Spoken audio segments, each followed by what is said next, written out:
you're experiencing issues with the graphics settings in PUBG, follow these steps to optimize your game for better performance and visuals. This guide will help you navigate through the settings effectively. Step 1. Access the settings menu.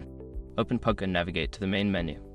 Click on the gear icon to access the settings menu where you can adjust various game options. Step 2. Select the graphics tab. In the settings menu, find and click on the graphics tab. This section contains all the visual settings that affect how the game looks and performs. Step 3. Adjust graphics quality. Within the graphics tab, you will see options for overall quality.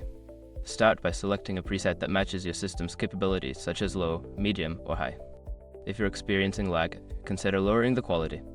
Step 4. Customize individual settings. Below the overall quality, you can fine-tune individual settings like texture, anti-aliasing, and shadows. Adjust these settings based on your preference for visuals versus performance. Lowering settings like shadows can significantly improve frame rates.